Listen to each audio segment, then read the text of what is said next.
Hello everyone, I'm pleased to announce my new tour for 2024.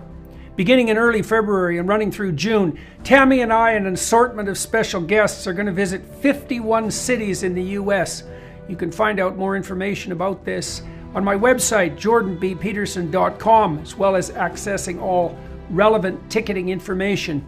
I'm going to use the tour to walk through some of the ideas I've been working on in my forthcoming book, out November 2024, We Who Wrestle with God.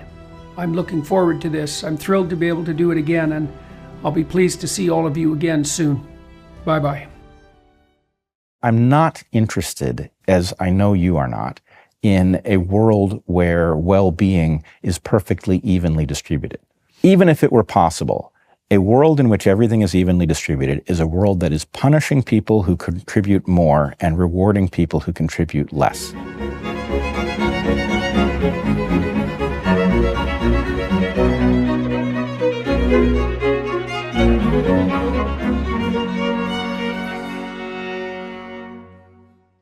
Hello, everybody. I had the great pleasure today of speaking with Bret Weinstein, who I've talked to a fair bit, and who has mediated some of the debates I had with Sam Harris. And, our conversations have been very productive across the last, it's getting to be 7 or 8 years. We started today by talking about the Darien Gap and the problem of immigration, and we moved from that to the solution to that problem after analyzing not least the fact that immigration conducted in this manner is very hard on the people who are immigrating, traversing the jungle as they have to, being robbed and raped in consequence. It's a very haphazard way of going about whatever the hell's going on. And we talked about that then in broader terms with regards to the relationship between the fact of that uncontrolled and unrestrained immigration. That's a pathologization of something that's necessary and something that's also producing a somewhat of a constitutional crisis at the moment. We talked about that in relationship to broader conceptions of multiculturalism per se, and talked about the advantages and disadvantages to that diversification of society. And we went from there deeper, I would say, into a discussion of what it is that might necessarily be key to unifying a society, even in the face of a diverse plurality, so that it becomes maximally productive, generous, and sustainable across time. And that led us into a discussion of, as Bret put it, the sacred and the shamanic as two manifestations of that which is deepest. So, join us for the ride. Hello, sir. It's been a while since we talked. How are you doing? I'm doing all right. It's great to see you, Jordan, as always. Sorry to hear about your troubles up in Canada. Oh, yeah. People bring that up, and it kind of surprises me because I forget about it fairly quickly. It's so absurd and preposterous that it's hard to take it with any degree of seriousness. I think it's partly because it's more serious for other people in some ways than it is for me. I mean, there's not much they can do to me. They can damage my reputation a little bit. Oh, I don't know. I think they're probably fueling your reputation. But, it's a badge of honor that they would go after you this way.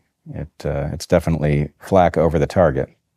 Yeah, well, at some point, too, it becomes necessary to stop your association with people who have deviated from the appropriate course too dramatically. So, and I have to figure out how to negotiate that. Tell me, Bret, what are you up to? What does your life look like right now? What are you working on? What sort of problems are you and your wife trying to solve intellectually, practically? Where are you in your life? That's a good question. At the moment, my mind is racing, having just come back from Panama and looking at the migration coming through the Darien Gap. That was a shocking experience, even though I was pretty well versed in the details of what was going on. Seeing it has changed a lot of things in my thinking. So that's one thing. I'm also quite focused on the fact that the COVID disaster, whatever its actual nature was, is something that we've reached a lot of clarity at great cost. But because we are not having a final discussion about what took place, the folks who made this happen, the folks who orchestrated it, seem to be building the structures that would have allowed them to defeat the dissidents. And most people are not paying attention to those changes. And I have the sense that we're being set up for a rematch, and it will not go well if we don't derail their efforts. Okay, so you've been constant. Well, okay, so let's put those together a little bit. You were down in Panama with Michael Yon, if I remember correctly.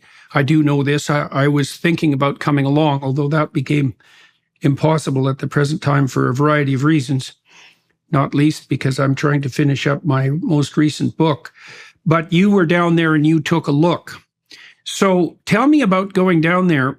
Tell me what the advantages were of actually being there, and maybe also the potential disadvantages. I mean, looking at it from a distance obviously has its costs, but looking at it close makes it extraordinarily personal. And so I'm curious about what you've concluded, how you've recalibrated your views, what you think is going on there, what you saw, and then we'll talk more perhaps about, well, let's start with what's going on. My understanding is that essentially the migration levels into the U.S. from the South have doubled per year from their all-time high.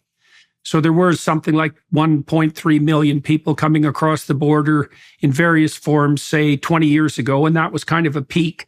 And then it declined quite precipitously for a number of years, and now it's doubled from that, at least doubled from that peak. So is that your understanding, and what did you see?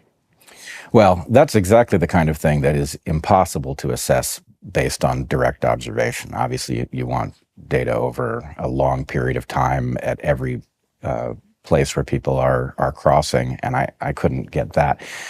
The truth is, I was unsure why I was going. I felt very strongly that I needed to see it, but I couldn't explain to myself what that was going to change because I had seen so much of the documentation before.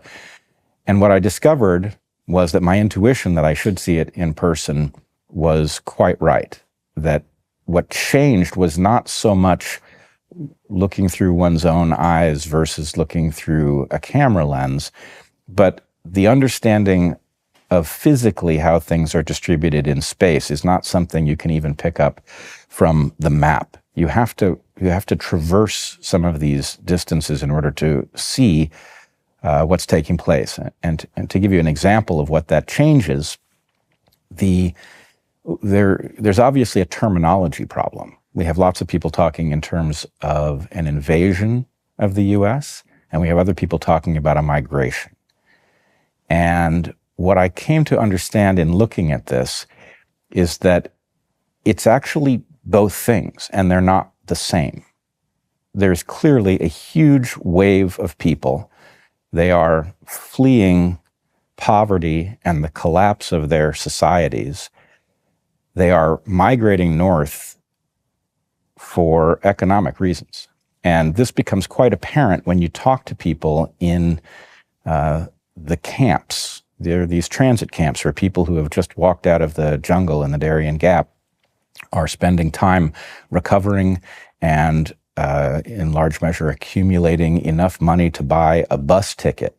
Almost everybody gets robbed walking through the Darien Gap, and so they arrive with nothing. And anyway, they spend time in these camps, and you can walk around and speak with them. Often there are language barriers, but the interesting thing is everybody seems eager to talk, and they all say the same thing when you ask them why. It's always about money.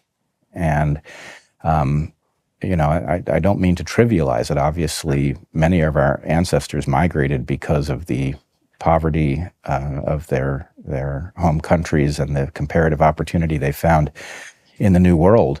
But what it isn't is people seeking political asylum. That's the excuse that's used at our southern border in the U.S., but it's absolutely not true. Not a single person said anything remotely like the idea that they were persecuted, being oppressed or targeted. Yeah, they were not being persecuted. On the one hand, there is this large migration of people, understandably looking for opportunity, and the problem is that the rules of our system say that that's not a justification for entering the country, because to the extent that people are entering the country for economic reasons, they do so at the cost to Americans who are already here. And it's obviously the obligation of our government to protect the interests of the citizens, and this is a failure in that regard. But what becomes apparent when you look at this migration, it has a certain character to it. It's recognizable and not so different from the waves of migration that we used to see come up from Central America.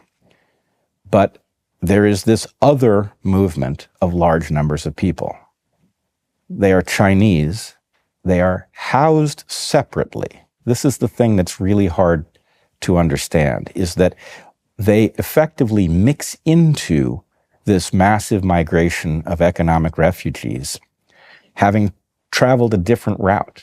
Most of the Chinese migrants are actually skipping the tribulations of the Darien Gap by boat, and they are housed in different places. And when one attempts to go talk to them, there are two obstacles to getting any information. One is that the border authorities, the Senafront, forbids access to the camp where the Chinese migrants are housed.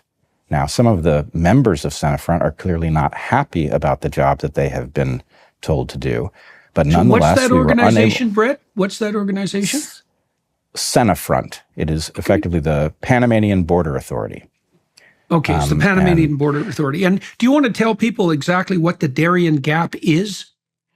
Sure. The Darien Gap is a 60-mile gap in the Pan American Highway. The Pan American Highway runs 17,000 miles from Prudhoe Bay, Alaska, to the southern tip of South America, and there's only one place where you can't traverse it by road, and that's in the Darien province of Panama, where Panama meets Colombia. And what exists there is a formidable jungle.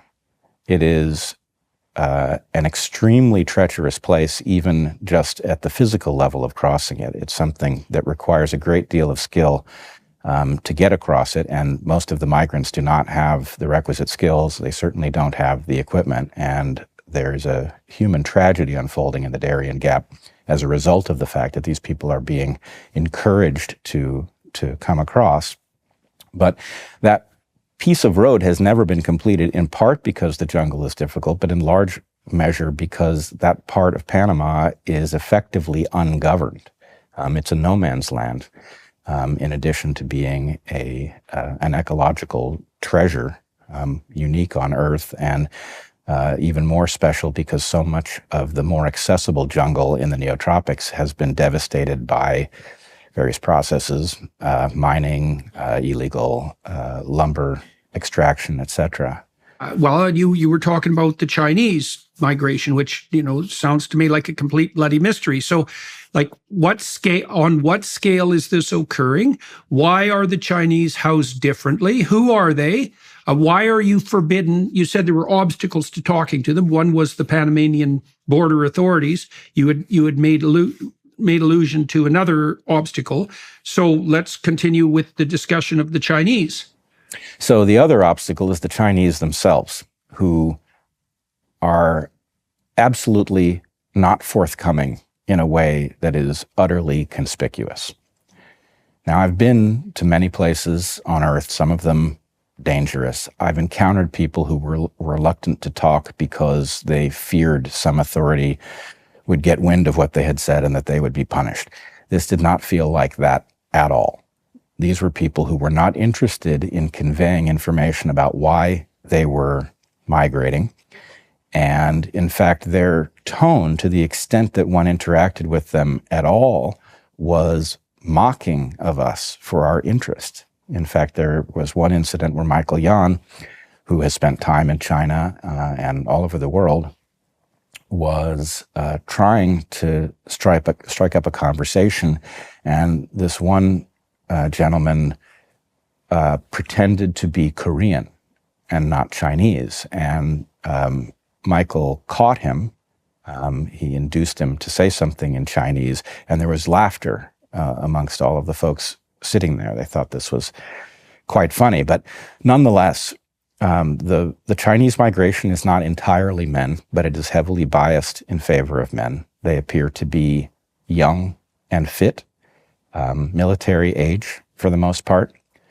The Chinese camp, I realized only after I had left that I did not see children there. That's very different than the other migrants, many of whom have children, and they were everywhere in the other camps. So there's something very special about whatever is going on with the Chinese migrants. And it is very odd that the very same border authority that would not allow us into the Chinese camp, a place called San Vicente, were perfectly happy to have us walk around the other camp. We were free to walk around and take photographs. It was night and day different how they treated the two groups, and for no obvious reason.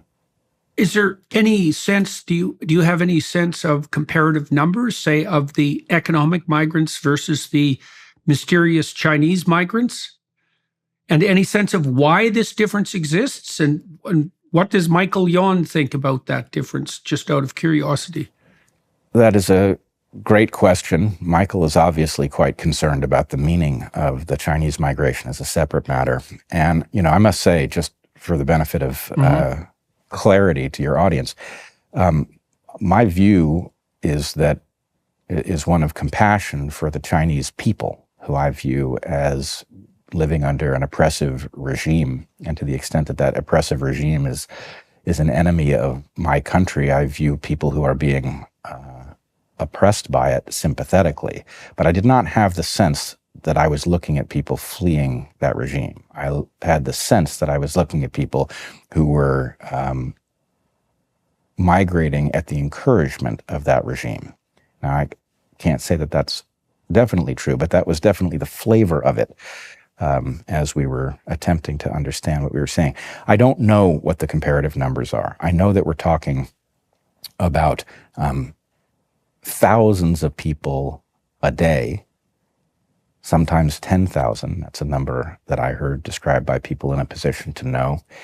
I also know it's very clear on the ground that the expectation is for those numbers to rise considerably, that there are elaborations of these camps being constructed even as we speak. And what does considerably mean, do you suppose? Because that's about, we bandied around the figure of about 3.5 million earlier in the program, and my understanding at the moment is that that's the case. I've looked into the data to some degree and tried to update myself and to also view this in some historical perspective. So what do you think substantive increase means? And you don't have any real idea what percentage of those so-called migrants are the Chinese that you described?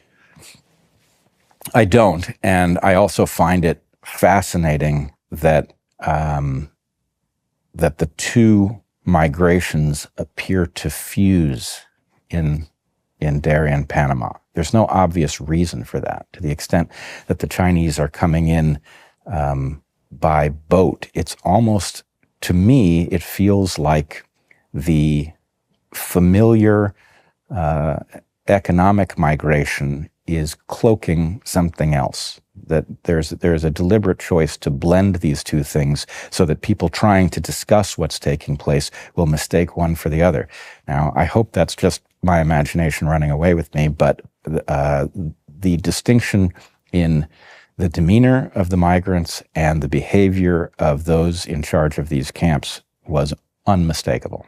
Right. Well, so what you have there for hard data, so to speak, is the fact of the difference in the response of the authorities to the presence of the two types of camp, right? Because that begs an obvious question. It's like, well, if it's nothing but one thing, why are there two processes? Right. And I should also, just for the sake of completeness, say that we did see some Chinese folks in the main camps. Now, I don't know what the meaning of that exactly is. We saw signs that were in Chinese, and the migrants in the main camps were not forthcoming either. So I can't say what's taking place, but I can say that one of these migrations appears to be highly organized and careful, and the other one is so disorganized as to be tragic. the number of people who are being beckoned to cross the Darien Gap, who are being robbed, that's virtually all of them, raped, which is a large fraction of the women crossing through, and dying in the gap because they were unprepared or victims of violence. It's an unspeakable horror that anybody would be encouraging people to join that migration. As your business grows, the workload can become overwhelming. Tasks that used to take a day now take a week. If you're feeling this strain, NetSuite is here to provide relief. 37,000 businesses have upgraded to NetSuite by Oracle. NetSuite is the #1 cloud financial system, streamlining accounting, financial management, inventory, HR, and much more. For 25 years, NetSuite has been helping businesses do more with less, close their books in days, not weeks, and drive down costs. Recognizing that every business is unique, NetSuite offers a tailored solution that aligns with your specific key performance indicators, all in one efficient system with a single source of truth. NetSuite will help you manage risks, get reliable forecasts, and improve margins. With NetSuite, you have everything you need to grow, all in one place. Right now, download NetSuite's popular KPI checklist designed to give you consistently excellent performance for absolutely free at netsuite.com/JBP. That's netsuite.com/JBP to get your own key performance indicator checklist. Again, that's netsuite.com/JBP. Okay. So let's concentrate on that for a sec. I want to leap up the ladder a bit conceptually here. So, as you pointed out, the United States has been an immigrant country. It isn't obvious what its carrying capacity is. That's a very complicated problem. It isn't obvious at all how much immigration is too little, optimal, or too much.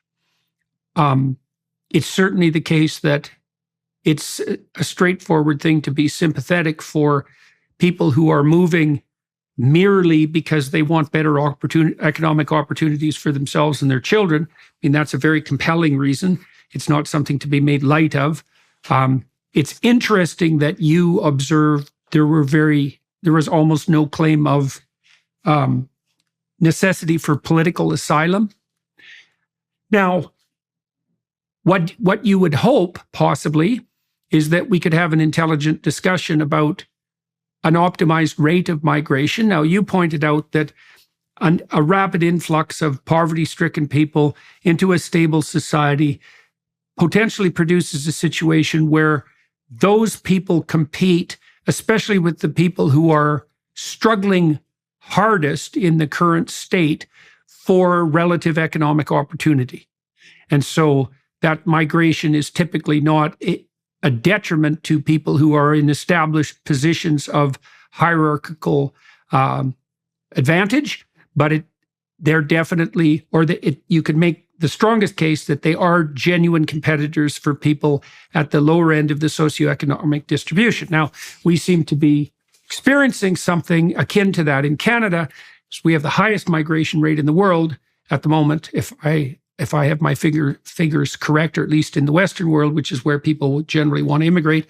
And one of the consequences of that, apparently, is an absolute explosion in housing prices. And obviously, that's going to hurt people who are poorest the most. Okay, but there is some utility in migration, let's say, and it is also the case that the U.S. economy depends to some degree on the availability of low-cost labor. All right, now, what you would hope, in my estimation, is that would be handled with some degree of forethought and intelligence. And that wouldn't be the kind of handling that would result in a constitutional crisis in the US, which seems to be unfolding in a manner that's absolutely jaw-dropping. But even perhaps more directly relevant to your story is, well, if we're being driven by sympathy with those who are struggling to be free and to pursue economic opportunity in the spirit of the great American dream, it's still immoral to have those people enter the country, first illegally, and second at great risk to themselves in this haphazard manner, and third in a manner that's absolutely and 100% of clear benefit to cartel criminals. So what the hell, Bret? Like, and this opens up an even wider topic of discussion. I mean, I would say from our discussions previously that your political views, such as they are, were likely to the more liberal than mine have become. I never regarded myself as a particularly conservative person until whatever's happened in the last 10 years happened. But I do believe that on some issues, at least, you're on the more progressive side than me. Now, you've been battered around in all sorts of interesting ways over the last decade, and you've seen some very strange things transpire. And it's clearly the case that your trip to the Darien Gap was one of those experiences. And so what do you make of the immigration issue? What do you make of how it's handled? And then what do you think's going on and why? And what has this done in the long sequence of things that have exposed you to the kinds of information that might require people, at least at some level, to modify their views? All right, I'll try to remember all those questions. Well, I'll try to remember them too. The first thing to say is there is some rate of immigration that makes sense. I don't really see this as an issue of carrying capacity because the number of migrants that is desirable might well vary with the economic era. But the problem here is that, A, we never had the discussion. We are simultaneously facilitating this migration. The American flag is visible on projects in this migration in the Darien of Panama. We're facilitating it. The international community is facilitating it through the IOM, the International Organization of Migration, an entity that appears to believe that migration is simply in and of itself a good thing. Mm-hmm. What's the organization? IOM, the International Organization of Migration, for migration. The idea that these presumably well-intended people are inviting people into the horror of the Darien Gap is mind-blowing. But nonetheless, if we were to decide that some level of migration was desirable at this moment in history, you certainly wouldn't go about it this way.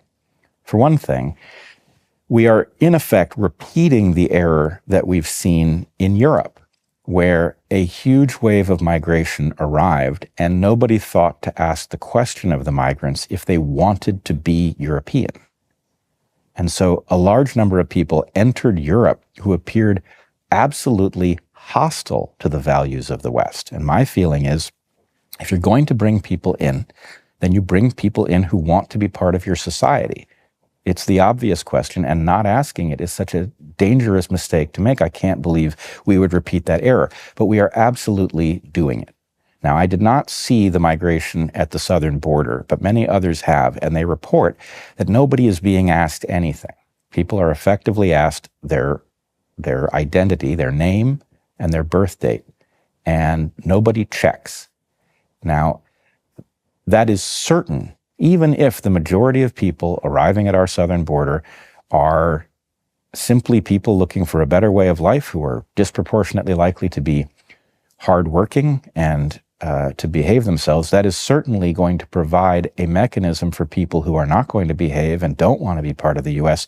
to arrive unannounced. There's no way that doesn't turn into a disaster in the near term. So, and a disaster of what form? A disaster of what form? Apart from, now you pointed to one thing, which is the general problem of integration, and that brings up a whole wealth of potential issues. Like, are we contemplating this through the lens of something like the classic melting pot? Are we making the assumptions that there is a core set of Western values and even more specifically American values that must and should be abided by people who come? Are we abandoning the radical multicultural project that proclaims in the postmodern way that there is no superordinate set of values?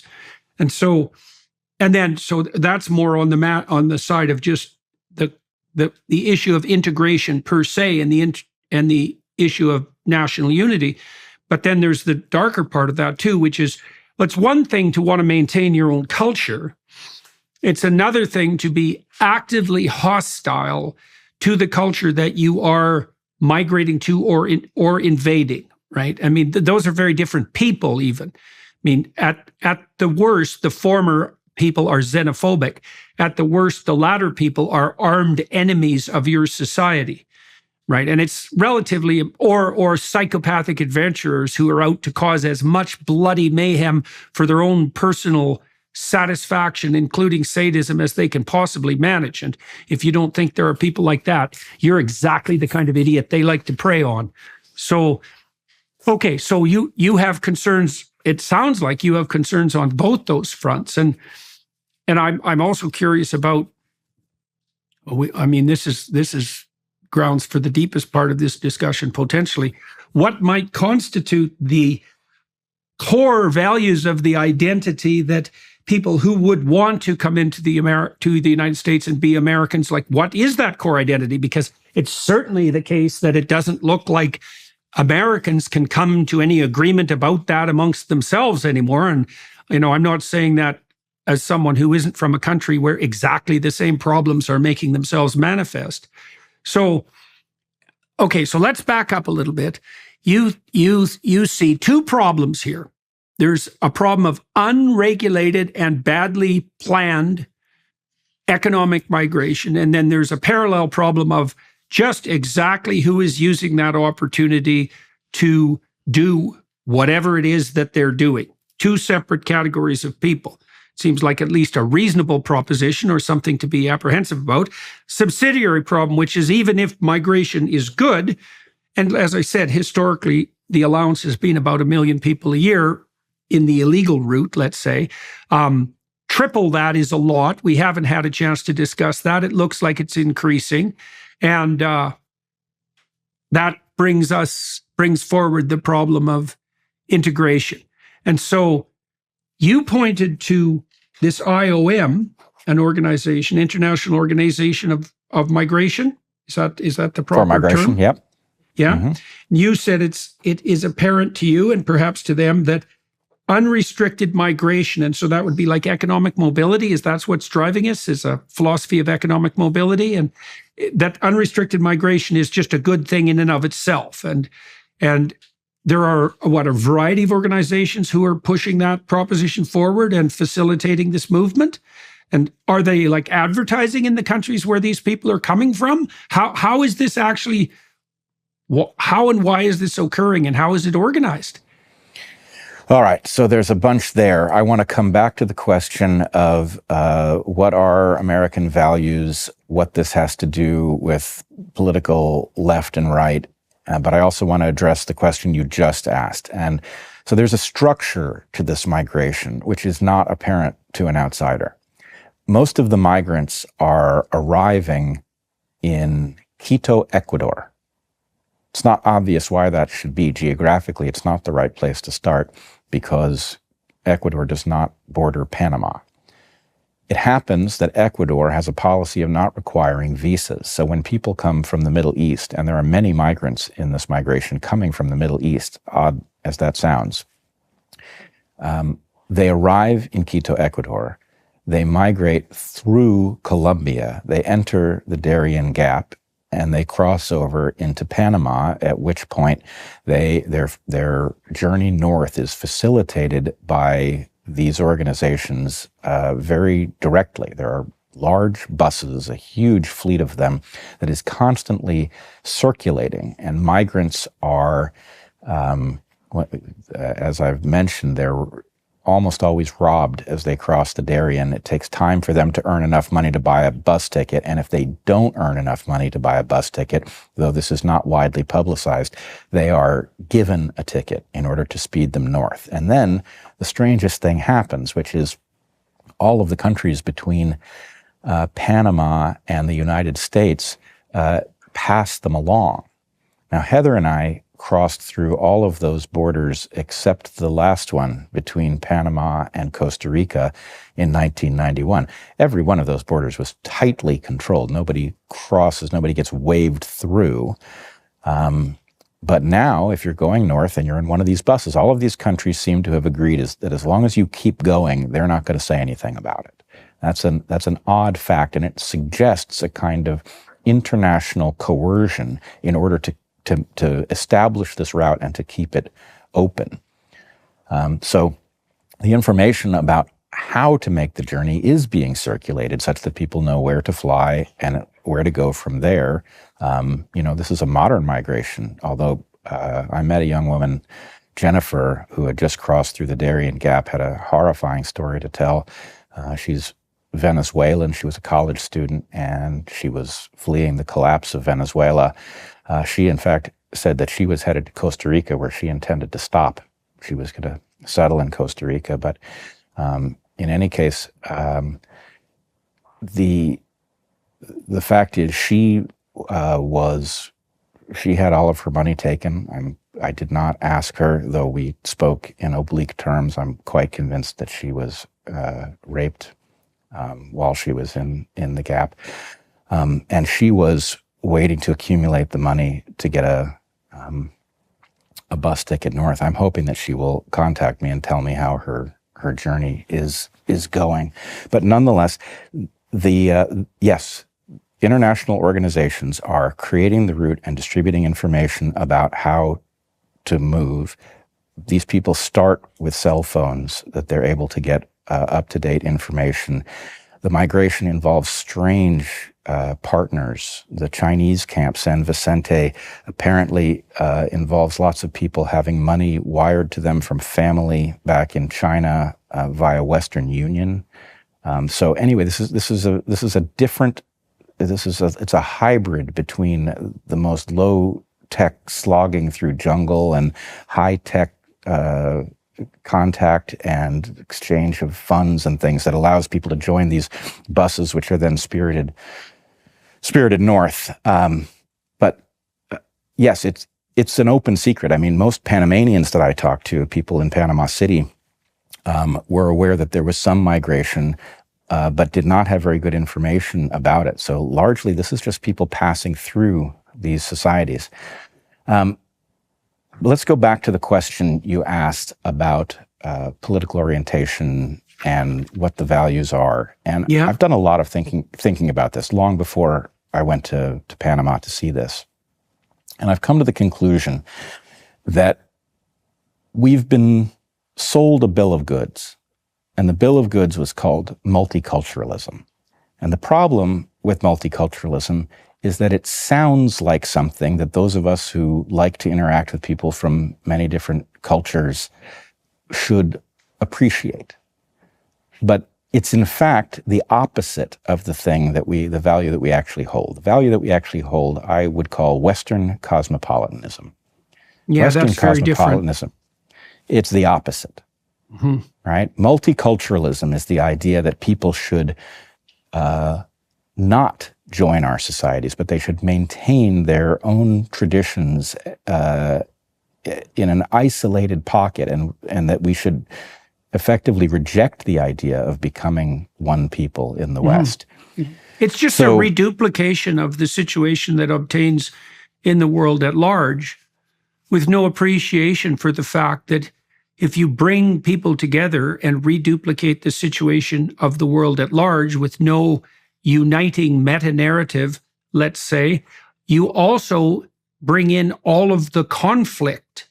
Like, obviously, because the delusion seems to be that now just because they're, and I think maybe it's fueled by this an underlying materialism. So maybe the notion is, if you bring diverse people from all over the world, regardless of their culture, and you provide them with sufficient economic opportunity, given that conflict is driven fundamentally by economic need, let's say, or economic differences, that will just vanish somehow magically. Now, I'm not saying anyone necessarily thought this through, but my sense is that the systems of ideas that are motivating these mass occurrences, they have their own internal spirit and forward-moving impetus, and they can be full of internal conflict, and no one really sorts that out. But that's what it seems to be. It's got to be something like, well, we bring everyone together like they are where they already are, but now because they're rich, it's going to work out fine. And there isn't any universal system of values that needs to be preferred other than the plenitude of economic opportunity. And so why do you think there's something to that, right? Because I would say you could make a case, although it's not obvious, that people who are in comparative poverty are perhaps more likely to turn to conflict, although I don't think the relationship is one-to-one. What do you think is wrong with that theory of peace bequeathed by economic opportunity, and why? Well, let me put it in biological terms. There are two basic reasons for any creature, but especially humans, to collaborate. The most primary reason is genetic relatedness. The second reason is the value that is created through reciprocity. And if you'll allow me to paint with a broad brush, what we call the West, I believe, is most fundamentally about the agreement to put aside our lineages and collaborate because there's wealth to be produced. And this notion, which, it has its roots in antiquity, but I believe that this was accidentally invented in its current form by the American founding fathers. That in essence, in order to confederate the colonies, they built a set of rules that didn't put anybody at particular advantage. Now, they did it imperfectly. There's obviously some glaring defects in our founding documents and things, but in general, they solved this tremendous problem. And over the course of the next couple hundred years, that system was so unbelievably productive by putting the people who were in the best position to collaborate into contact and facilitating putting their racial differences aside.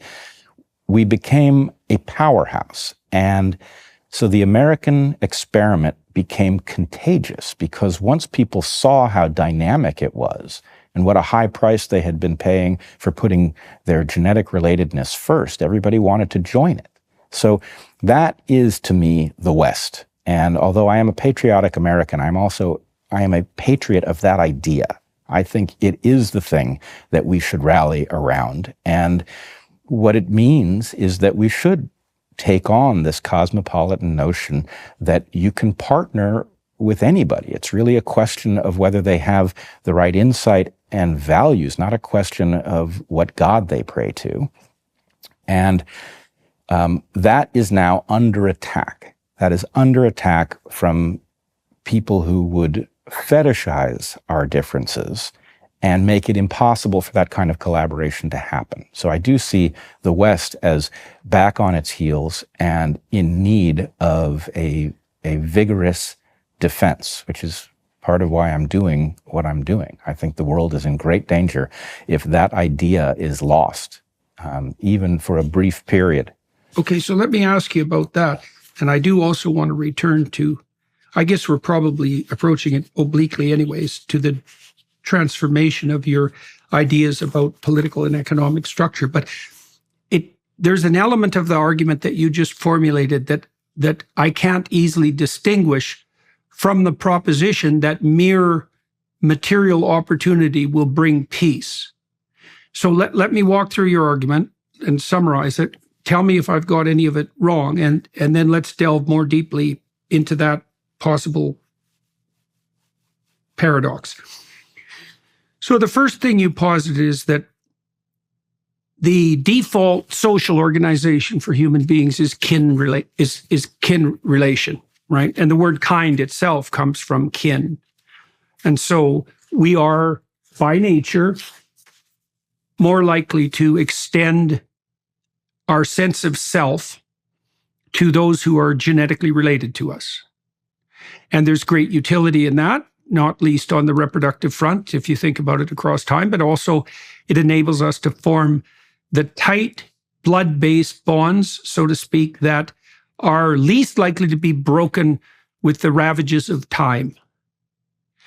Now, there's a transformation in viewpoint, which you associated most particularly with the founding of the United States, that transformed that idea into something like a more general appreciation for the possibilities of radical altruistic reciprocity, regardless of kin relation. I wouldn't And say so- I wouldn't say altruistic. The thing that drives it Reciprocally evolutionarily, altruistic? reciprocally altruistic means Okay. that we are at advantage by collaborating. We both come out ahead. That's fine. That's fine. I'm sorry. That's perfectly reasonable restatement. So the notion is that there's tremendous comparative advantage to be gained as a consequence of collaboration independent of kinship. And that's partly because you can draw on a more diverse range of talents and abilities. And developing that argument might buttress suggestions that a more diverse multicultural population would be useful because of diversity of opinion, if you buy that sort of thing. But then I would take issue with two of your propositions. One is that the core of that is somehow American.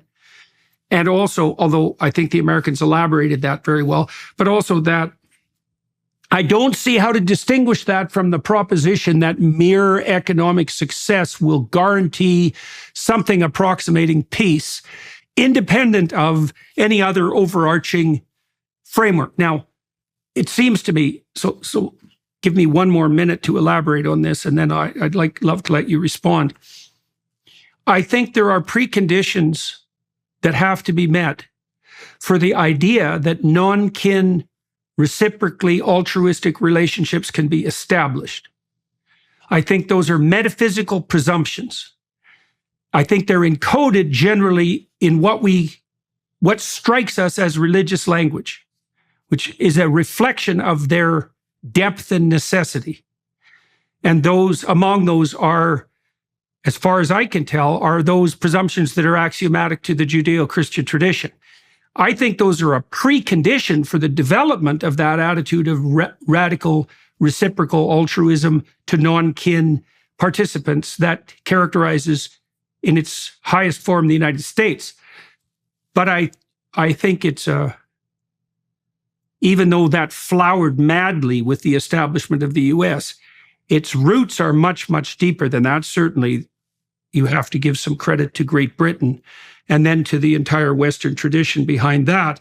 And then it seems to me to the Greek and Judeo-Christian traditions from which that arose. So why stop with the US? I know you don't in some fundamental sense, but also, what do you make of the need for extending that notion of culture beyond the merely economic and pragmatic, or the self-evidently economic and pragmatic? All right. First, of course, reciprocity as the engine of collaboration isn't invented by the American founders. I mean, in fact, every mutualism that exists in nature is of exactly this sort. So it's not that they invented it. What they did was they invented a set of rules that made it the basis for a society. Right. So they codified it more effectively in a manner that could be implemented politically and economically. Yeah, in fact, I would say they codified it well enough for it to be a functional prototype. But that prototype created an unbelievable period of dynamism. When you think of the number of inventions that are American in origin, from the airplane to the computer to plastics, it's mind-boggling how many things Americans accomplished in a short period of time.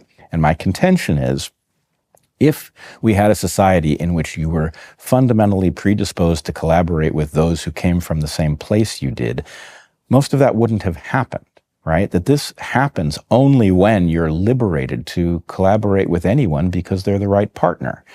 So that idea has a tremendous amount of power in it. I also believe that it becomes the nature of a functional, stable globe that does not rip itself apart in conflict. Now, I take your challenge. How do we know that simply distributing that the spread of economic well-being won't cause peace to break out? And the reason it didn't in China.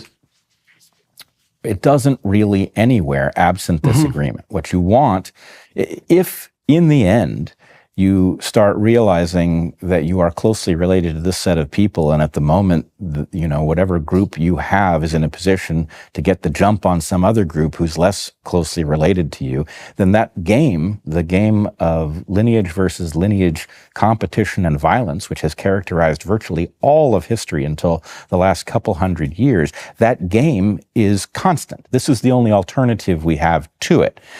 And the hope is that it is the best. I'm not interested, as I know you are not, in a world where well-being is perfectly evenly distributed. I don't want it perfectly evenly distributed because it's impossible in any case, but yes. Even if it were possible, a world in which everything is evenly distributed is a world that is punishing people who contribute more and rewarding people who contribute less. Mm-hmm. It also forestalls any possibility of trade, because if there are no differences between you and I, then of economic significance across the multiple dimensions of potential economic comparison, there's no motivation whatsoever for us to collaborate, right? Because we can't rise out of our radical equality anyways. Plus, everything we have is exactly the same. So it means it just makes a mockery of the notion of, well, progress and trade. And that means that we're now unable to capitalize on our differences. So that is the antithesis of this diversity that's being put forward as a panacea. This is why communism is so closely associated with scarcity, is it demotivates exactly the thing that makes a society function. So I don't want that. But, and if we'll get back to the question of why I still see myself as a liberal, I do want to see something as evenly distributed as possible. And that is opportunity. Right? The market works best when somebody who has the potential to contribute something wonderful is not sidelined cleaning someone else's toilet, right?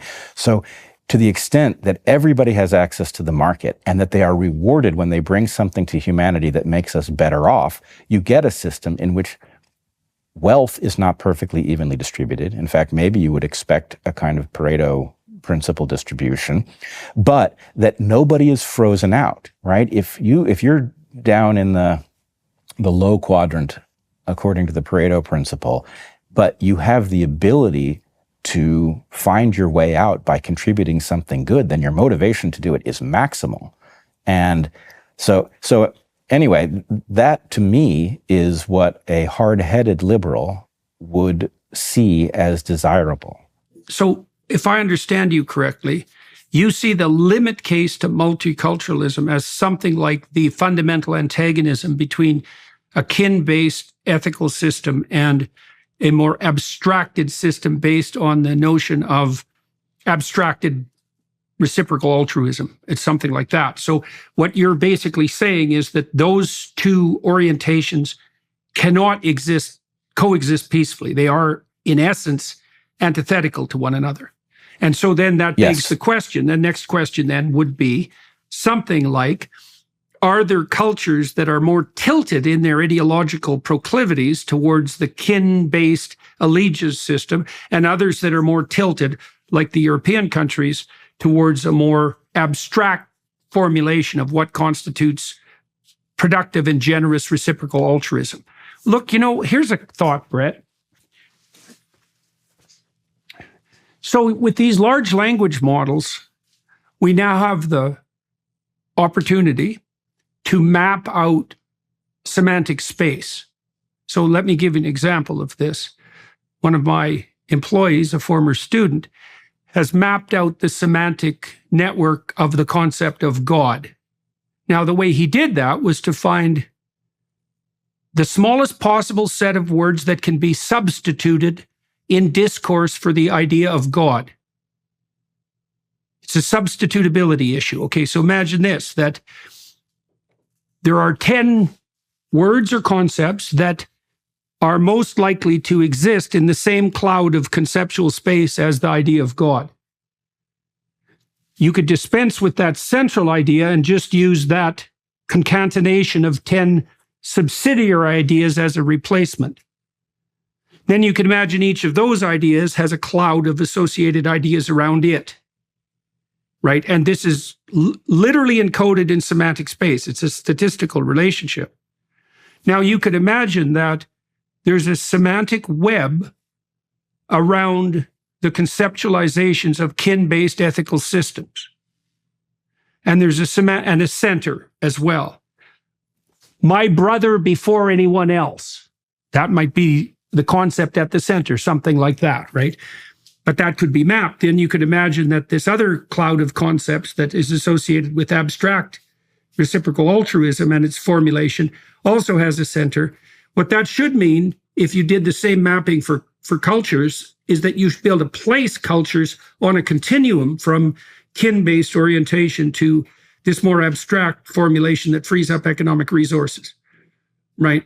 And then the hypothesis you would derive from that is that the most difficult problems of integration would arise as a consequence of trying to integrate the most kin-based systems. And you could further hypothesize that it might even be worse than that. It might be that the most difficult people to integrate would be the psychopaths who take advantage for themselves of the ethos of the kin-based system, right? Because we always have the psychopath problem, right? And people don't like that problem, but like it's a world-destroying problem. So, okay, so what do you think of that idea, generally speaking? Let's put the psychopath part of it aside for the moment. Yeah. It's in the end decisive, but let's just take your basic premise. I fully agree with this, and I think we also see it as a progression in these divine texts, right? We can read very clearly that the story of the Good Samaritan is a story about increasing the size of the circle of collaboration. And I would argue that there's an overarching trajectory that as societies become larger, that the mythology that fuels them encompasses this idea. And so you keep getting it's probably, go ahead. Well, Sam Harris, with whom I know you've had your differences, one of Sam's motivations was to ground an ethos in the objective that could serve as a irrefutable counterposition to the problem of evil. And he thought that could only be done empirically, right? And that's partly why he is loath to consider any such superstitious representation as might be encoded in religion. But I've been thinking along lines parallel to you, and it seems to me that he's looking in the wrong objective space. So, because the hypothesis that you're putting forward, you correct me if I've got this wrong, is that there's a pattern, might even be partially mapped already by tit-for-tat competitions, but there's a pattern of complex social interaction that iterates best across time in an uphill direction that, viewed over a sufficiently long period of time, can be seen to have a stable and emergent structure. That would be its intrinsic ethos. And that's the intrinsic ethos that's captured, let's say, most effectively in relationship to political and economic organization by the founding documents of the US. But it's real. It's real. It's real like your relationship with me and my relationship with you is dependent on our willingness to tell each other the truth, to aim at a mutually desirable goal, and to continue doing that across time. That's a pattern. It's real. It's objectively real. Now, I'm finishing up a book at the moment called We Who Wrestle with God, and it's an elaborated analysis of the proclivity of foundational narratives to encode that pattern of radical reciprocity and to expand its purview and its depth of representation across time.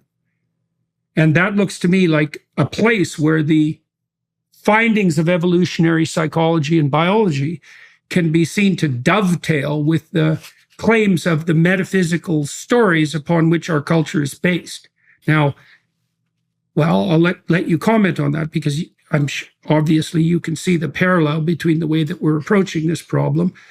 So I haven't concentrated as much in my thinking on the difference between the kin-based allegiance systems and the more abstract systems, although I can see that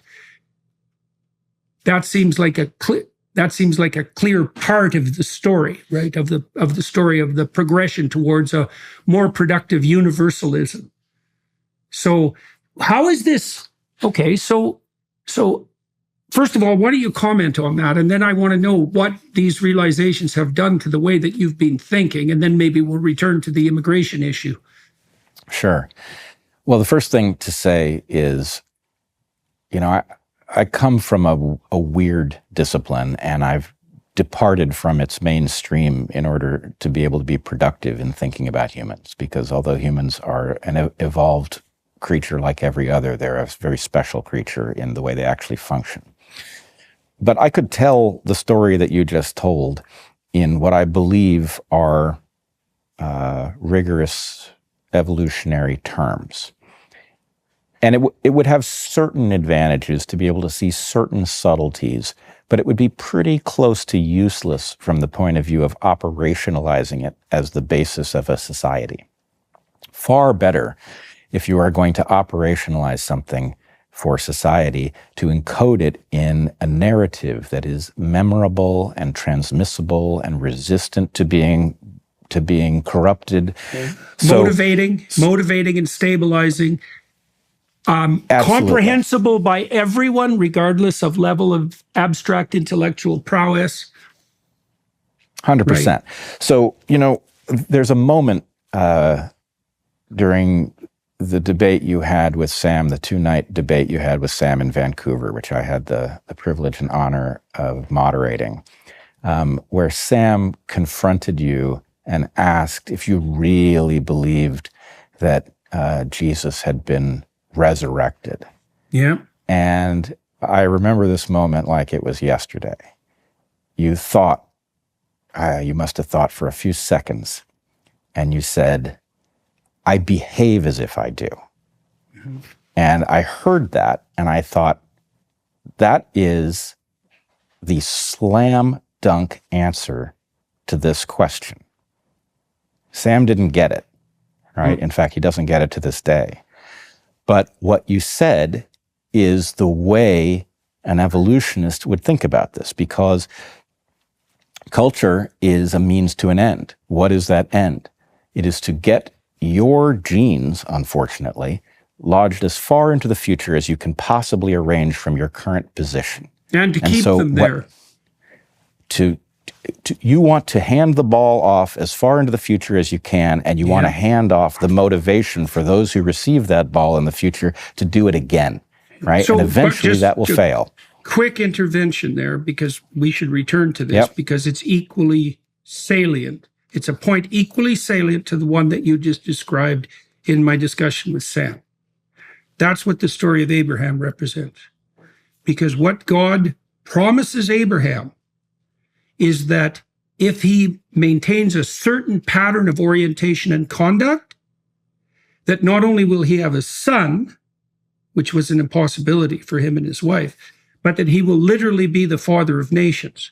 And so what that story is encoding is a pattern of sacrificial attitude that most optimally ensures the preservation of genetic material across the broadest range of possible situations as indefinitely into the future as can be imagined. And that's what it means mythologically to act in the light of eternity, right? It's that you're not, and this is also, I think, where people like Dawkins go seriously wrong, and the evolutionary biologists in general, people like Sigmund Freud even, is that reproduction is not sex. Sex is a fragment of reproduction. Like reproduction is sex for mosquitoes. Reproduction is sex for psychopaths, but it's not reproduction. Sex is not reproduction for people who are engaged in this higher order process of maximally inclusive reciprocal altruism. Okay, so anyway, it took me a long time to understand this about the story of Abraham in particular, right? Is that now I gotta add one more thing to that, because I think this is equally revolutionary. So Abraham's behavior is characterized by a particular sacrificial attitude. And that's famously, obviously. And that's a form of work. Sacrifice is a form of work. You're sacrificing the hedonic delights of the present and perhaps even your orientation towards immediate power for something approximating a long-term gain and maybe a joint psychological and communal long-term gain. That's sacrifice. Now, human sacrifice, we work. And once we know that, and that's established in the story of Cain and Abel, by the way, it's like it starts with Adam and Eve because they're doomed to work after the fall. Cain and Abel established two patterns of sacrificial behavior. Abraham is a manifestation of one of those patterns of sacrifice. The idea of the sacrifice of that which you love best to facilitate further adaptation is developed extensively in the story of Abraham with this story of the potential necessity of the sacrifice of Isaac. And that's played out in its full manifestation in the gospel stories. And the culmination of this, and I can't see how it can be any other way, frankly, is that the most appropriate form of sacrifice that guarantees the best possible outcome, all things considered, is the full and radical voluntary sacrifice of the self in relationship to the highest possible good. And I think that's what's encoded in the Christian narrative. That's what it looks like to me. It's a limit story, right, of sorts, because it investigates the nooks and crannies of all the dimensions of potential self-sacrifice in service of the highest and integrates them. And so anyways, that's partly what this new book is about, but that's where my thought has gone further with regard to the point that you made about what happened in Vancouver. I knew then what you just said, which was that I answered that because I knew that that was the biologically appropriate answer, right? That's where the rubber hits the road, man. That's what this whole experiment is. And all of the architecture, all of the language we have and the structures, the belief structures that we carry and the stories that we transmit them with, that architecture is about something that we can't see and didn't even have a hint existed until a couple 100 years ago. So that's a tough pill to swallow. And as you point out, most people just don't have the background to see. Yeah. But I would also point out, though, that if you compare the difference between what you said, I behave as if I do, it wouldn't matter if you spoke as if you did, as long as you behaved as if you did. And it wouldn't matter, somebody who speaks as if they believe it but doesn't behave that way is the inverse. The point is, this is all about modifying behavior, which brings me to this. I would say, too, Bret, also attention. You know, it's become increasingly clear in the last decade that the notion of perception independent of action is a falsehood, right? Because your eyes are moving in accordance with what you value so that you can pick up the relevant sense data all the time. And so the orientation of ethos in action extends to perception itself, to the way the world makes itself manifest to you as a consequence of the choice that you make with every glance about how you're going to interact with it. That also demolishes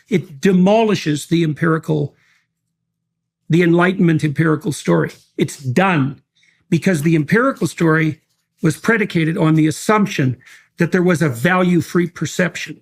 And the postmodernists critiqued that, and they were right. Now, I would actually challenge you on this because although at one level you're correct, there's no way to free yourself from perceptual bias entirely. I would argue that science, properly practiced, that is to say, practiced carefully according to the underlying philosophy, not just the motions, but the actual philosophy of science that makes it work, is, at the end of the day, it is a slow tool that has one major advantage, which is that it is capable of telling you that which you don't expect and don't want to hear, right? It tells you things that you are not predisposed to see, but it has to be wielded in the proper manner. The fact that it takes place in a laboratory isn't good enough. The fact that it's reported in a scientific paper doesn't do it. You have to do the method correctly, and then it can tell you what you wouldn't have happened on through the process you're describing. Yes, I would say yes, but, and I think it's yes, but for the reason you already outlined, at least in part, in your discussion of the relationship between kin orientation and this more abstract orientation. So I would say that what science allows you to do is to circumvent and transcend your own particularized biases. But it can't happen at all in the absence of an orientation that's encapsulated within this reciprocally altruistic, broader, abstract ethos. So, because, for example, imagine you're a cancer researcher. So you're accepting an ethos axiomatically before you analyze the data. And the ethos is something like, it would be better if there was less suffering. It would be better if there were fewer cancer victims. It would be better if we knew more about disease in general. And the results of my truthful investigation will be of benefit to people regardless of their relatedness to me. And all of those are intellectual pre-commitments that have to occur before you can even face the data in your spreadsheets properly. If your ethos is, I'm going to extract from this spreadsheet, the patterns in this spreadsheet, the story that will maximally benefit me and my family economically in the short term, then you instantly become a careerist scientist and you pollute the entire enterprise. And so I would say that science only works if it's embedded in the ethos towards which we're developing.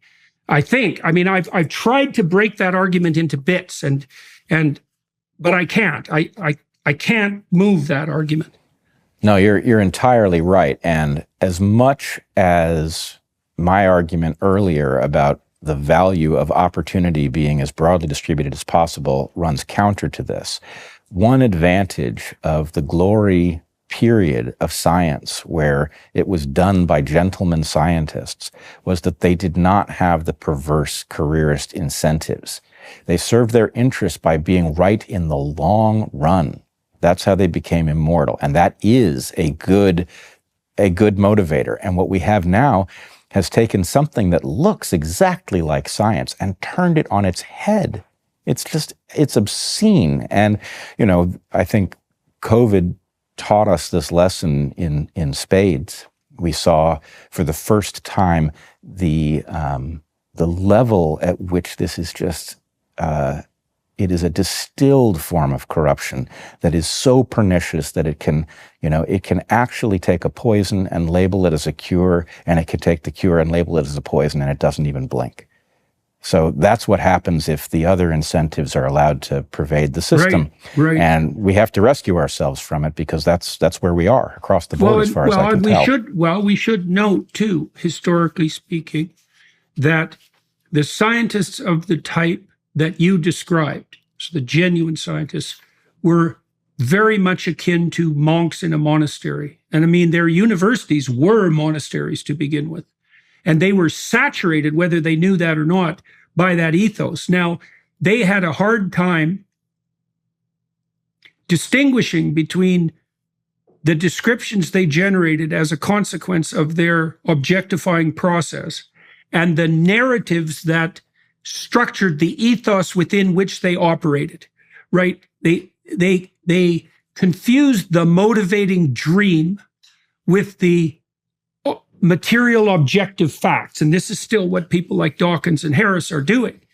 They don't understand that there's a difference between the structure of the maps of meaning that organize our perceptions, structure our attention and our actions, and the facts that present themselves to us as a consequence of this process of objective comparison that emerges as a consequence of the scientific process. Well, in both of their cases, and I don't mean to take them to task specifically, but they've sort of volunteered for that job. The most glaring example of the blindness that this creates is their failure to recognize that religious belief is every bit as deserving of an evolutionary explanation as a wing or an eye or a pigment, any of these structures. And so to dismiss religious belief as a pathology is so, it is shirking the most fundamental responsibility that a scientifically minded person has, to look at a pattern and say, I can tell that that means something, but I don't yet know what it is, right? I'm not going to dismiss it just because I don't get it yet. Right, absolute. That's exactly right, is that they're not, I agree with you completely, is that they're not. I looked at the religious landscape like a biologist. It's like, what the hell is going on here, right? What is happening here? It's no more rational than, what would you say, the morphology of a platypus, right? It's strange and paradoxical and dreamlike and peculiar, like most manifestations of nature. Okay, here I've got another proposition for you. Tell me what you think about this, because I've been trying to define the religious. Okay, so imagine this, that let's think about that semantic network of meaning again. Now imagine that some of the concepts that you have are more dependent on some concepts than on other concepts. So now imagine your conceptions aren't just they're not just an aggregation of words, and they're not just a network of words. They're a hierarchy of concepts. And here's how you define a hierarchy. Some things that you believe are more dependent on other things than on a set of different things. So here's an example. One of the fundamental predicates of a marriage is fidelity. And so what that means is that when the presumption of fidelity is violated, the marriage shakes and trembles. It isn't generally the case that whether or not your wife washes the dishes as quickly as you might like is a fundamental predicate of your marriage, because not very much depends on that. So there's a network of dependency. And I think we track that emotionally, by the way, Bret. I think we track that emotionally such that our emotions know where in the hierarchy of dependency a given concept sits.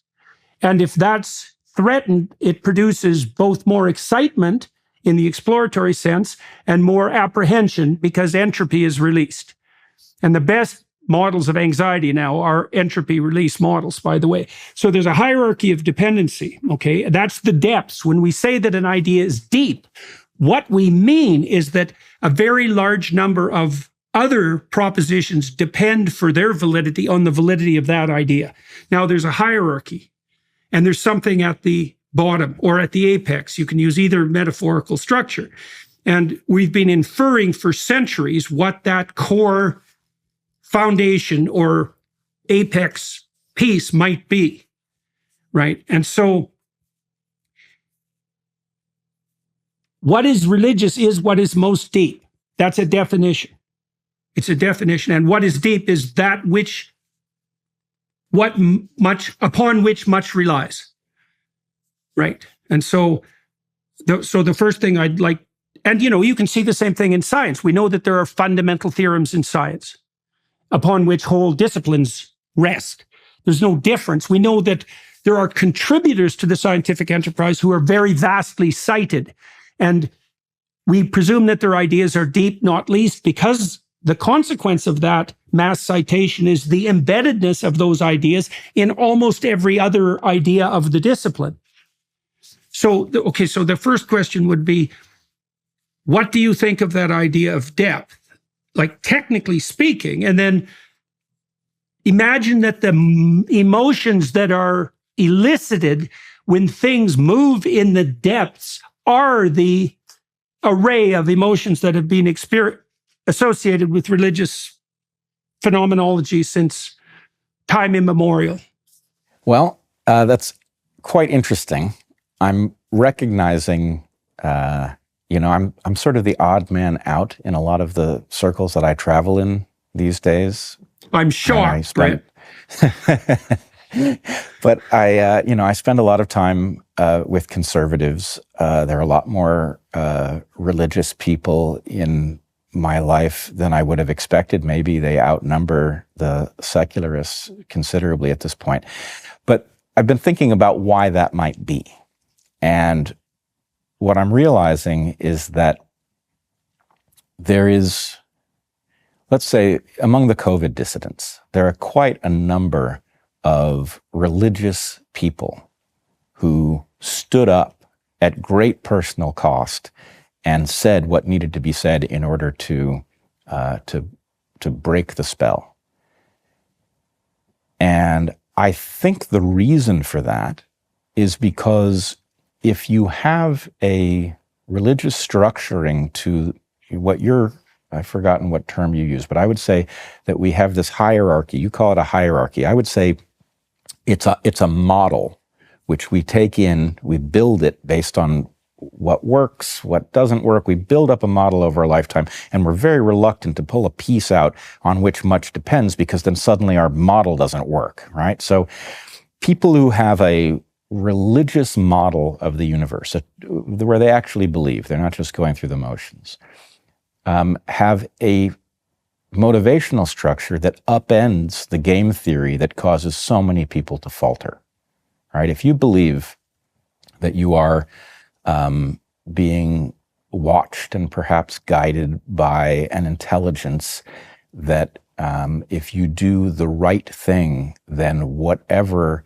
pain your enemies may inflict upon you will be dwarfed by the reward that you will get. The eternal in the reward. End. Mm-hmm. The eternal reward, exactly. Then the point is, you're in a lot better position to stare down tyrants and bullies than somebody who is trapped in their somatic experience of the moment. Right? Absolutely. Or their desire for power, for that matter. Right. So there are lots of traps that people who have a deep relationship with this sort of thinking can avoid. But the number of, let's put it this way, every religious scientist has an utterly idiosyncratic way of holding those beliefs in the mind so that they don't trip over the parts that conflict with what they know from the laboratory, right? So it's a very odd landscape. And mostly, there's something about it that actually reminds me of the way Jews often hold religious belief, which is its purpose isn't really to be pushed on all that much, that nobody, a congregation holds their belief structure at a great range of distances from themselves. Some people absolutely believe this is the literal word of God, and other people have a very remote relationship with it, but it's not a zero relationship. It's just one in which it doesn't impinge directly on, their analytical thinking. So that freedom to hold that relationship in a uniquely generated fashion that doesn't conflict with the rest of the model one uses to deal with the universe is, I think, necessary. And it, again, speaks to a strength of the West, right? That we are not about the separation of church interfering. and state allows that to some degree, right? Because what you're pointing to some degree is the optimization of stability and play, right? And some people are going to vie for more stability and less play, probably in accordance with their temperament and perhaps their intellectual capabilities.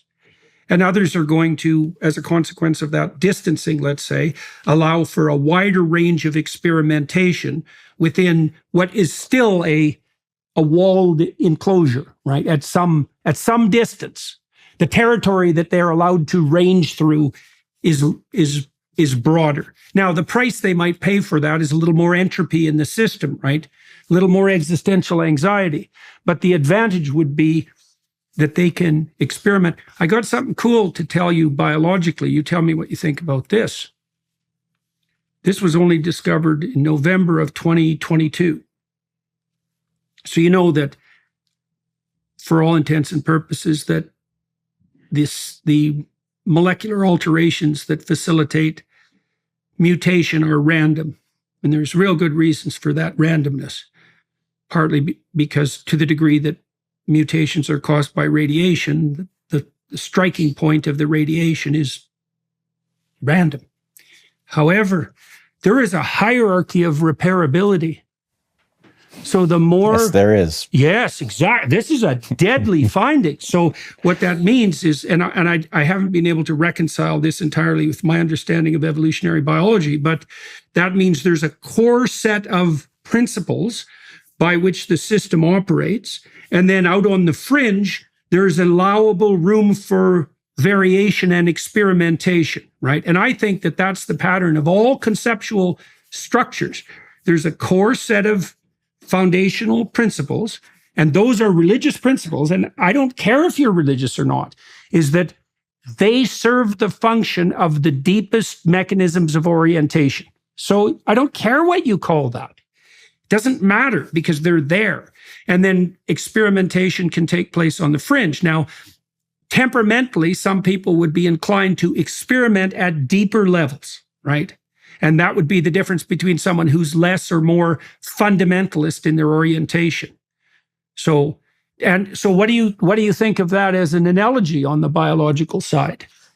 Well, I've been playing with that analogy from the biological side, and I have a framework built up. So I refer to these two poles as the sacred and the shamanistic.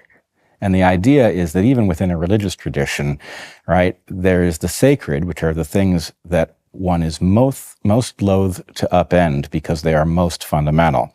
And then there's the shamanistic, where, depending on the tradition, the monks may be experimenting with, hallucinogenic substances. Exactly. Right. Yeah, and the point is, we don't ask them too much what they're doing, and if they find something important, they report it out in a way that we can disavow it if need be. Yes, but the point is, both of these processes are there for a reason. And the fact is, we see exactly this in the genome. And it even extends beyond what you've suggested. It's not just a repairability issue. Okay. So we have the ability, for example, let's take immunity. The way immunity develops when you encounter a disease is something called clonal selection, in which a subset of your cells literally evolves on the scale of hours to days in order to defeat that pathogen, right? So this is a part of the body that has become genetically experimental because it is necessary to do so in order to fight an enemy that your body has never seen. So anyway, yes, sacred to the shamanistic, that exists in the genome. It exists in religious traditions, and we are messing this up. We are not realizing that that basically culture is a means to an end, that genes have produced a mind that is fundamentally cultural because it can evolve more rapidly than if it were genetically. Right. But the problem with that is that much of the stuff that is generated in the moment is noise, right? Yes. You can look at long-standing genes and say, I know they must have served the interests of the lineage that carried them because they stood the test of time, right? They have a cost, and yet they stood the test of time. But culture, you don't know that something is useful until it's lasted for at least hundreds of years, which means that most of the new stuff that we see is probably bad for us. And we don't have enough skepticism of it. Yeah, well, that's actually why I think there's variability in trait openness. It's like some of the new stuff is absolutely vital. More of it is deadly, and most of it is noise. Now, if you're high in openness, it's a high-risk, high-return strategy.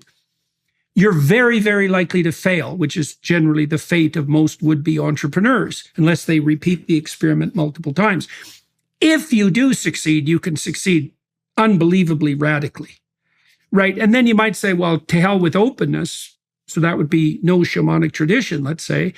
But the problem with that is then there's no variability or experimentation. And that doesn't work either, because the future is actually different from the past, right? So there has to be experimentation, because otherwise you can't keep up. So this is also, as far as I can tell, Bret, this seems to be a place where the evolutionary biology and these new models of theological thinking can dovetail perfectly. We can say something like, well, the relationship between ideas is akin to the relationship that obtains, that governs mutation. It's the same thing. It's logically enough because idea proliferation is the analog to mutation. So why wouldn't it be the same thing? And it implies that on both those levels, there's a core set of axiomatic principles that you violate very rarely and at your extreme danger. This is, by the way, this is the reason that Uzzah dies when he touches the Ark of the Covenant, right? So the Israelites are packing the Ark of the Covenant across the desert and they trip a little bit, and this soldier reaches out to steady the Ark and God strikes him dead. And David is unhappy about that, believing it to be unjust. But the moral of the story is there are certain things that you touch at your peril, regardless of the potential benevolence of your motivations. That's fascinating. So I have one thing. This is probably not going to make a tremendous amount of sense yet. We'll have to unpack it another time because it's a deep discussion. But it's not really that culture is like the genome. It does have a superficial resemblance in the way it evolves. But the way to see it most clearly is that culture is one of several epigenetic mechanisms. And as much as it is strange to think of it this way, all the epigenetic mechanisms seem to abide by the same set of rules. And the rule, I'll just distill it for you. We call it the omega, Heather and I call it the omega principle.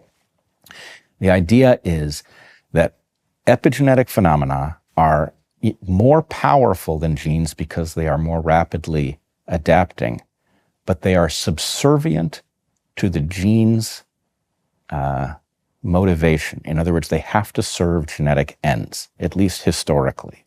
Now, I do wonder, and one of the things I worry about in the revival of religious belief that we are watching, the thing I'm concerned about is that actually we are at a unique moment in history where we have to turn the tables on the genes. The genes are utterly immoral. They've produced a mental structure which is capable of morality, but they've done that as a means to an end. And my feeling is that what is best about humans, what distinguishes us from all of the other creatures, is not our morphology. It's what we are cognitively capable of. It's the goodness, it's the insight, the compassion. Those are the things which should be in the driver's seat, but they're not. And you and I have talked before about the danger of tragedies of history reoccurring, that these are spasms that tap into predispositions inside the human character that people don't expect because they grow up during times when they're not visible, and then suddenly they emerge. And there's no way that it can be safe to experiment with such a fundamental change. But I'm concerned that if we don't figure out how to put our better angels in charge, that we are going to be condemned to that same pattern reoccurring with ever more ferocious weaponry. Yeah. So, Well, so the question that is the issue of the moment. Not only weaponry. I mean that term generally. The technology. Yeah, exactly. Well, see, one of the things that really, maybe we can close with this because we're at the right time to do that. One of the things that Carl Jung pointed out at the end of the Second World War, I think actually it was when the hydrogen bomb was developed, to tell you the truth.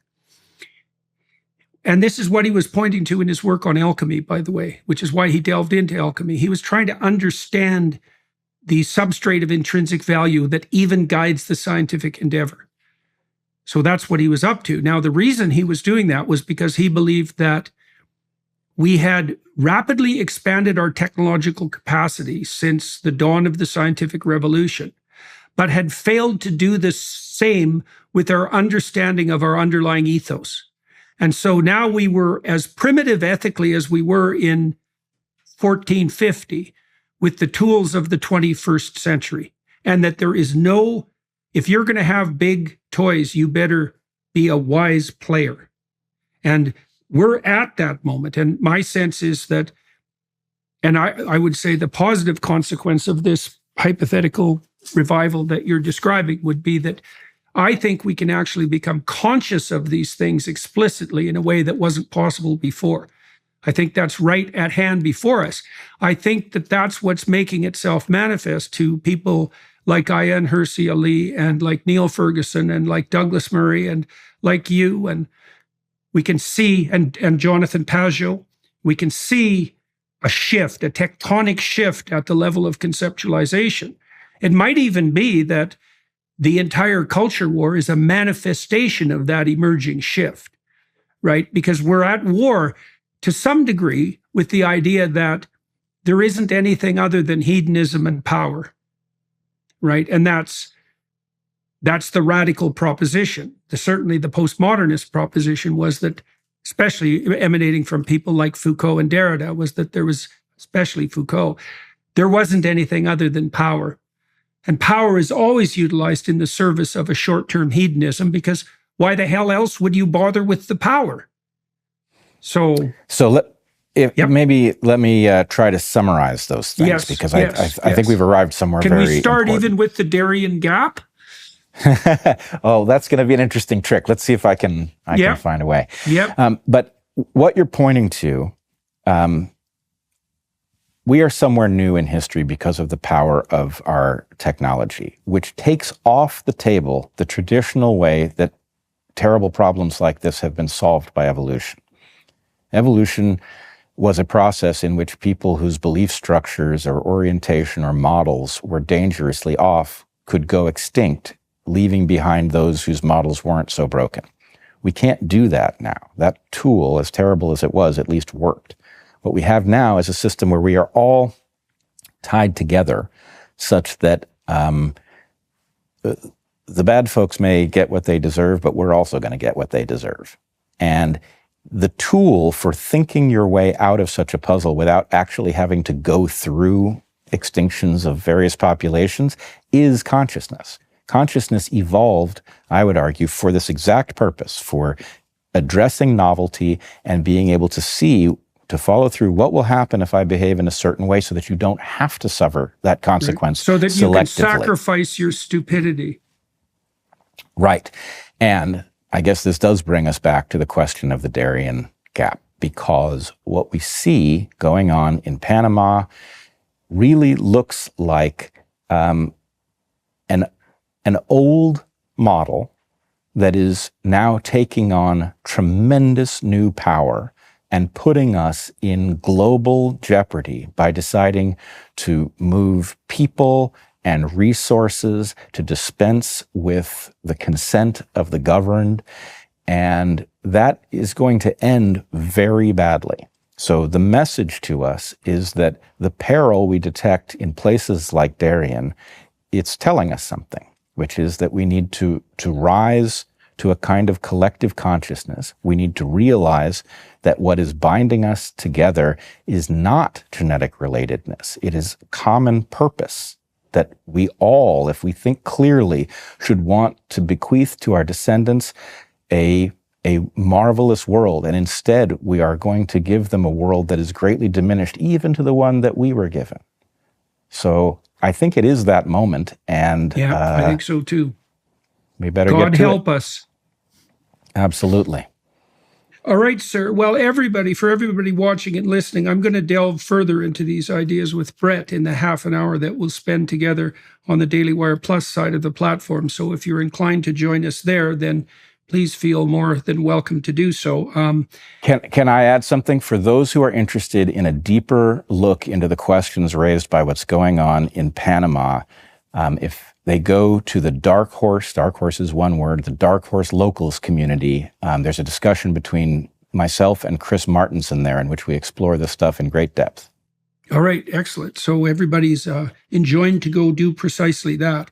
Right, yes, and to also take up Bret's challenge to view these political events and economic events, these practical on-the-ground events, in light of the broader reality of the culture war that is tearing us to pieces. So, all right. So, well, thank you very much, Bret. And to everybody watching and listening, thank you very much for your time and attention. And on to the next challenge. Thanks, Jordan. Love you, brother.